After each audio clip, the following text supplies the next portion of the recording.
First question, can you tell me about your background? Like, how did you end up here doing what you do right now? Yeah, so I'm originally from Washington, D.C., and me and my ex-girlfriend, actually, we were just traveling the world after I stopped playing basketball because I played in Germany, and I finished 2018. So from that moment, we were pretty much traveling around, and we found ourselves in Bali. And actually, while I was here, I found out my mom had ovarian cancer. So I already had a flight booked to Perth, Australia, which is where I lived between 2015-16. So I ended up flying home from Australia to help out with my mom. And once she was healthy again, I flew back to Bali July, 2 days before my 30th birthday. So I came back here July 2019. And yeah, so I've been here ever since, just, expanding business.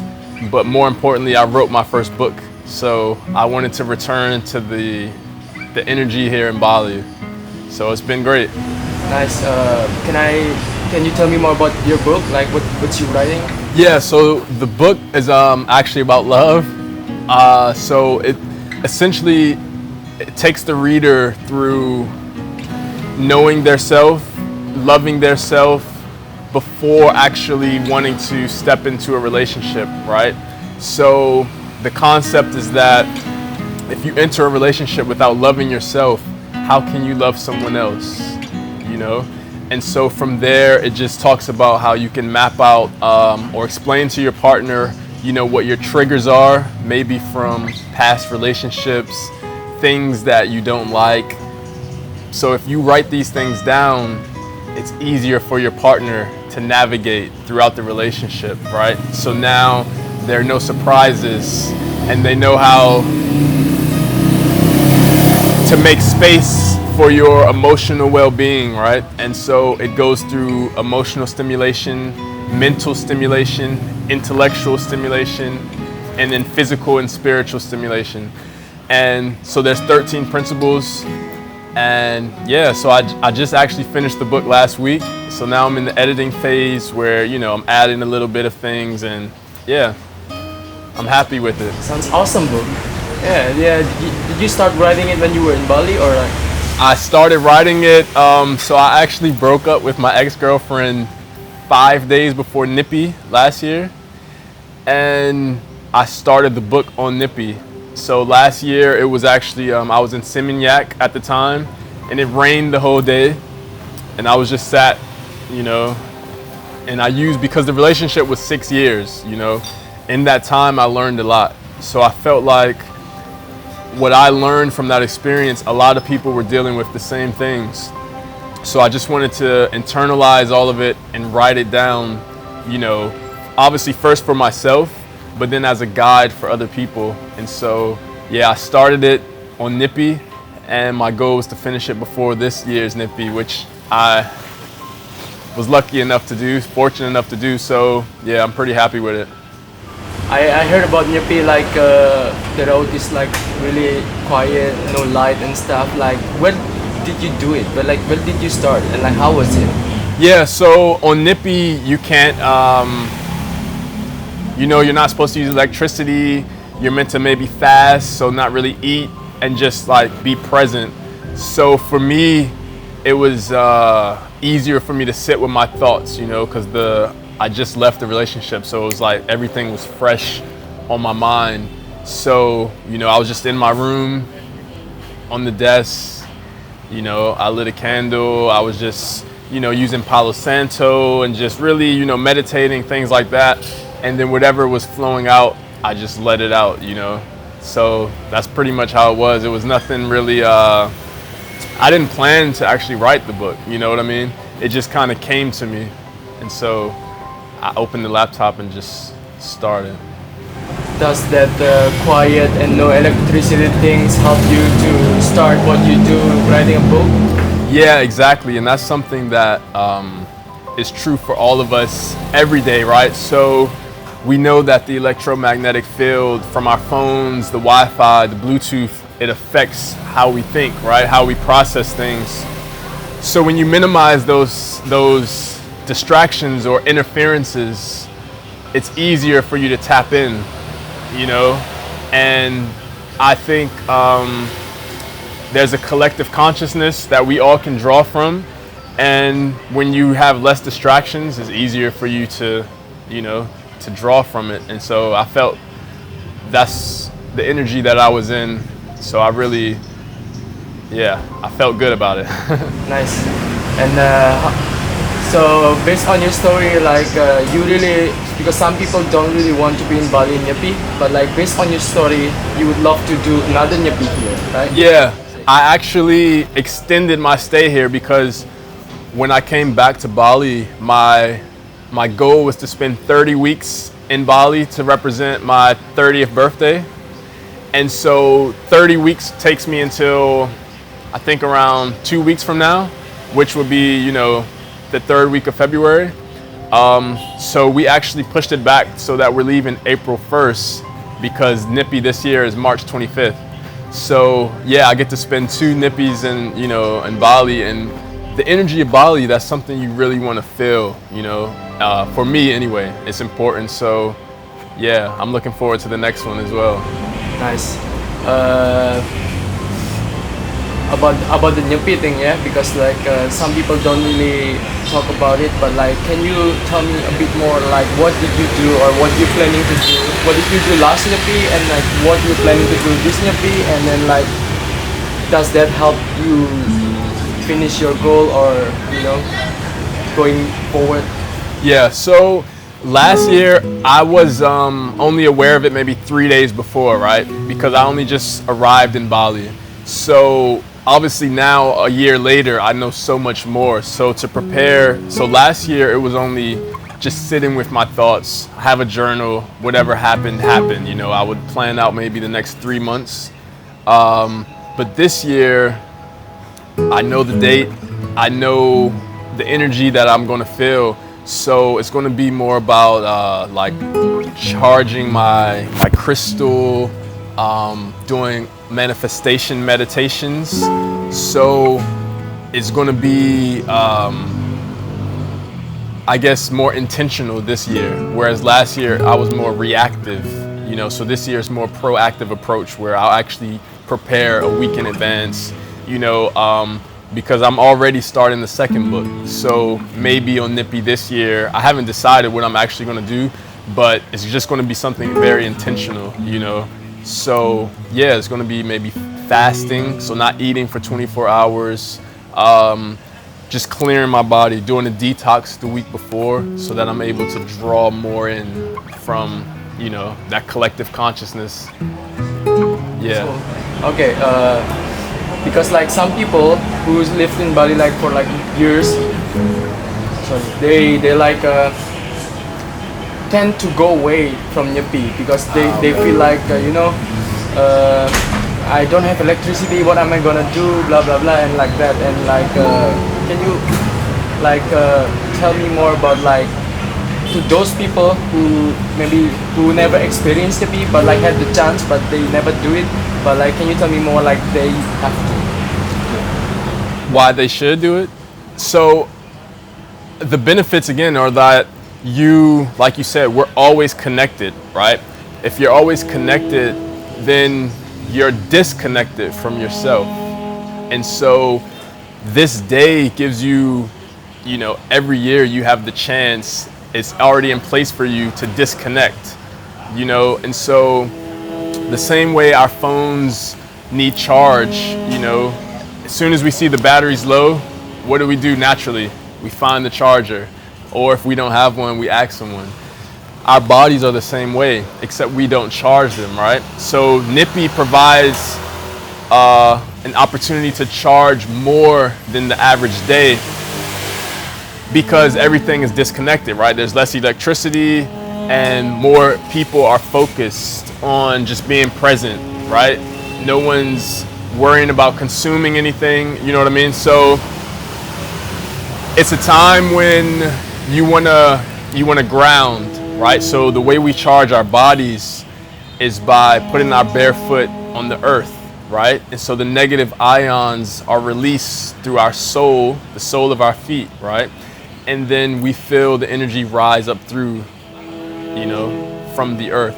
So on Nyepi, that's a great day to just, go in the grass, and just put your feet in the dirt and really charge your body, right? Because you don't want to be distracted like you are 364 days of the year, where what's the Wi-Fi password? You're connected to Bluetooth, so you have all this interference, so you're not able to actually apply yourself at your highest level, right? So you should feel that energy and make sure you make the most of it, just in case you don't do it for another year. You know what I mean? So I think anyone who avoids Nyepi is just, that's the society we live in. We always want to be connected. So if there's a situation where we have to be disconnected, we're going to find a way around it, and so I just think it's something you should actually embrace and not run away from it. Not every place suit every person in this world. Maybe some people who loves city lights, they will not move to Bali. They will just maybe, I don't know, go to maybe Washington and maybe Shanghai or Seoul or something. But how does your personality fit into this kind of environment? So I'm a big proponent of being able to put your will on different environments, right? So whether I'm in Bali, whether I'm in London, DC, I feel I'm able to carve out my own space. The reason I came to Bali is because, the same way the body has chakras, the earth is a living organism as well. And Bali is one of the most, it's like the vortex of the earth's energy grid. And so when you're here, you're actually able to, for me personally, and as well as other people, that's why everyone around the world comes to Bali for yoga, for example, right? Because in Ubud especially, you have that real spirit of the island. And so for me, I'm able to use that to my advantage to manifest at a higher level. So my favorite places around the world are just where I'm able to think more clearly, right? So Bali is one of those places. So when I was here last year for 2 weeks, I knew that I was coming back. It was just a matter of when, and then the opportunity presented itself, and I just booked it because I felt like I needed that energy. For a lot of people, Bali is very intense, and I don't think I'm not saying it's not intense for me, but it's something that I'm prepared for, so I can actually use it to my advantage. So as far as me manifesting, so since I've been here, I've wrote my first book. I've started 2 new companies. I started a new relationship. So for me, I was able to make, everything come full circle. And so there's also this concept that there's biological potential within all of us. In order for you to reach that, you have to live in different areas around the world, because you'll be presented with different environments, different obstacles, and your body will adapt to that, which will expand your potential, right? So in Washington, D.C., for example, I wouldn't be sitting here barefoot or with thong slippers, right? I would be wearing tennis shoes, and I would be kind of in that, not the rat race, but you know what I mean? It's just it's a different type of energy, right? And it's not that it's bad energy, but you have to know what you need at certain points of your life, right? So if I know I want to write a book, and I know that the energy there isn't necessarily suitable for that, then I'm not going to try to do it. It's like swimming against the tide, so I'm going to place myself in the best position to be successful, right? also like being selfish before being selfless, right? And so most people look at the word selfish as negative. I don't look at it as negative. I think the only way I can help you is if I first help myself, right? And once I have extra, I then fill everyone else's cup. But the problem that most of us face is when we enter a relationship, for example, or if we have friends or we have family who need our energy, if our energy level is already here, as soon as we start giving it out, now we're like sluggish, anxiety, depressed, because we have nothing left. We gave it all out and we don't know how to refill, So, Bali is a place where the energy is just flowing. So it works out perfect for me. Nice. Cool.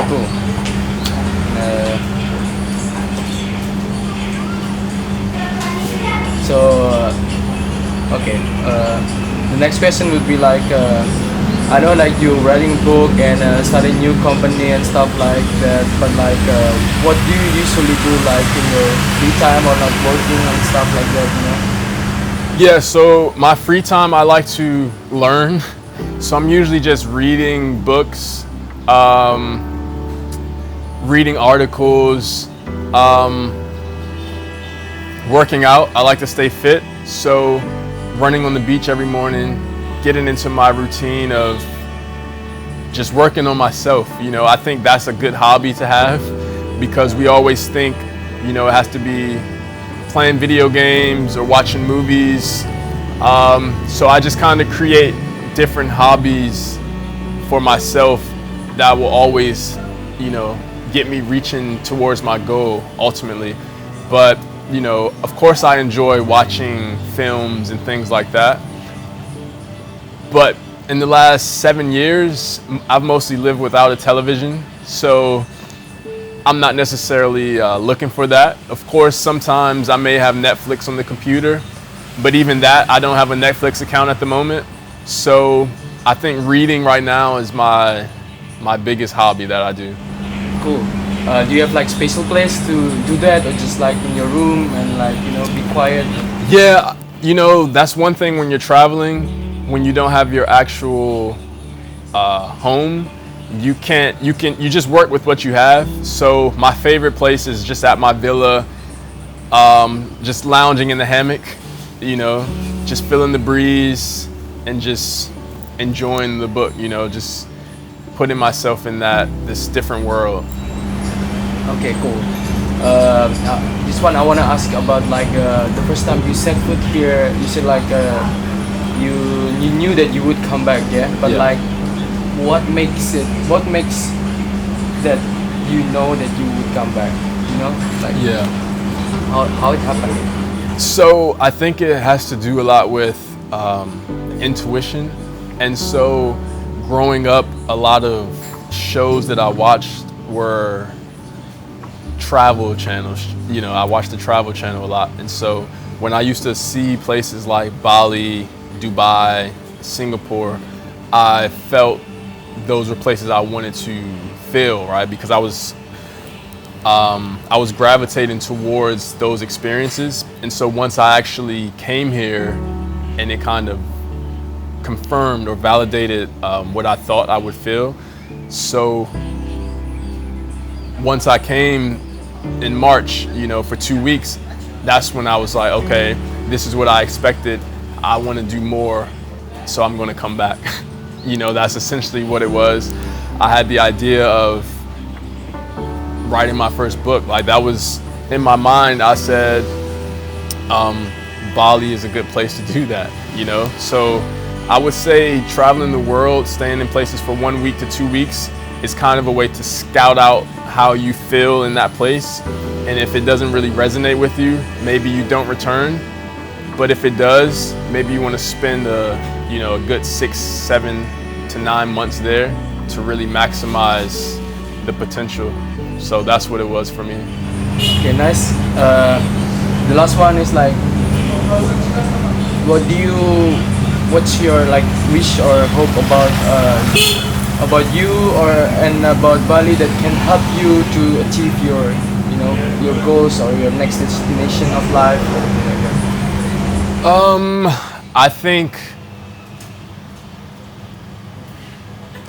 just being aware of different things. So as far as like this concept of ego death, I don't know if you're familiar, but it essentially means to not allow your ego to dictate your path, right? So for me, being in Bali, I recognize that it's easy for me to take the nice pictures and videos, but I also notice that, the beach is it's plastic everywhere as well, right? So when you have certain people only showing the best parts, I feel an obligation to actually show the whole thing.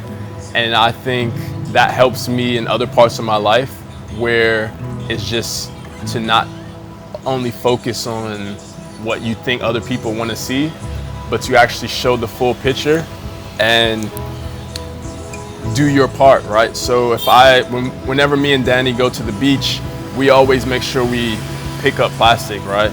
Because it's no better for us to see it and know that it's a problem and tell each other, but don't do anything about it. And so I think that's really a goal of mine, is to this just ego death experience of just making sure I'm not just focused on, my desires and things that I want. It's just also providing what's needed of me. So I think that's my goal, and Bali has helped a lot. God bless you guys. It's really nice that people doing that, and as Indonesian myself, we feel we should have thank you for that, And when you're doing that, have somebody seen you do that and follow you doing that, or just somebody just saw and okay? Yeah, so they have the organization For Ocean here, and so sometimes when we do it, they thank us immediately, and we give it to them, we give the trash to them. But also when Westerners or foreigners see us doing it, you can see in their eyes that they think, they smile basically, and that kind of lets us know that they understand that perhaps one day they'll also do the same thing. And yeah, it's a good feeling to do something that is selfless in that way, instead of, because it's easy for me to run on the beach and then take pictures and do that, but when you post that on Instagram, you're doing that for other people, so you're chasing this, it's ego driven. You're chasing likes, you're chasing comments from people. But when no one's watching and you pick up plastic, that's something that, fills your soul, and that is helping the country, and it's just something that raises your vibration, right? So then you're going to attract people in your life who are on that same frequency. So I think it's important for everyone to do things that's outside of themselves. Cool, awesome, nice answer. It's done. It's finished. Okay, perfect.